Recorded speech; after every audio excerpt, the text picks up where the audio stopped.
Mes chers amis, c'est avec une grande tristesse, mais aussi une immense fureur que je prends la parole aujourd'hui avant la minute de silence pour honorer la mémoire de ces êtres qui me sont si chers, même si je ne les connaissais pas individuellement, et qui ont été lâchement assassinés ce vendredi.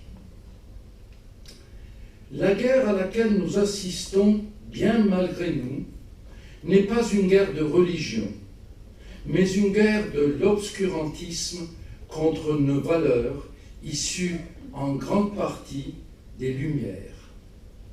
Je suis triste, c'est vrai, car parmi les assassins de vendredi, il y avait des citoyens français qui se sont trouvés sur les bancs de l'école républicaine et auxquels nous n'avons pu enseigner ni la liberté, ni la laïcité, ni la fraternité, qui sont les valeurs fortes de notre République et de notre nation.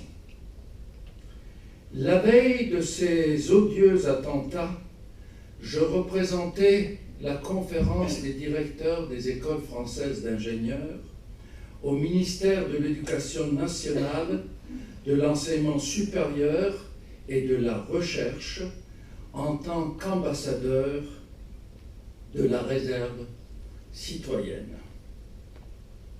Je crois qu'il y a encore beaucoup à faire pour que, dans cette guerre que nous a ouvert l'obscurantisme, tous les Français, sans exception, puissent être du bon côté.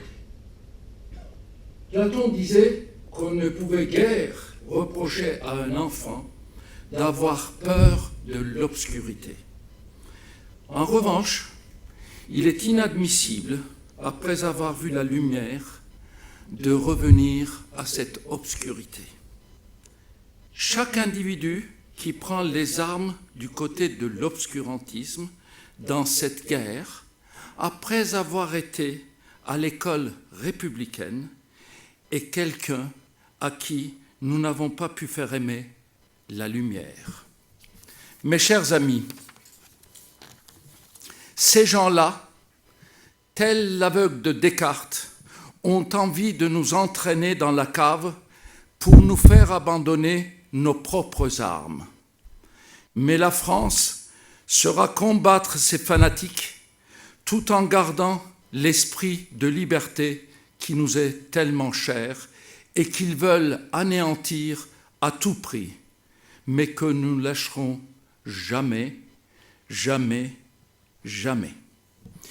Mes chers amis, après les attentats de Charlie Hebdo et de l'Hypercacher, il y a eu quelques voix discordantes et maléfiques, dirais-je, qui ont dit qu'ils avaient bien mérité leur sort, les uns parce qu'ils avaient osé caricaturer le prophète, et les autres parce qu'ils étaient simplement juifs. Aujourd'hui, l'obscurantisme s'est attaqué à notre jeunesse. Vont-ils oser dire que c'est parce qu'ils aimaient la vie, parce qu'ils avaient le sourire aux lèvres et l'avenir devant eux, qu'ils ont été lâchement massacrés? Ou vont-ils enfin admettre que ces assassins ne détestent rien plus que cette jeunesse souriante, éprise d'amour et de liberté, qu'ils croient incapables de défendre leurs valeurs, et c'est là leur plus grande erreur?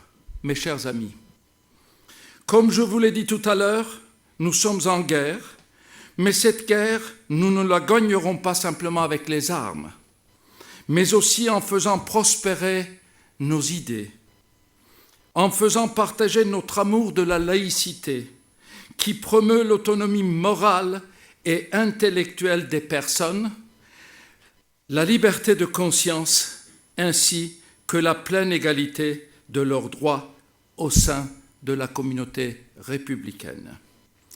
La laïcité est pour moi le bras armé de la fraternité au sein de la République et l'arme la mieux adaptée dans ce féroce combat avec les forces du mal. Vive la France et vive la République.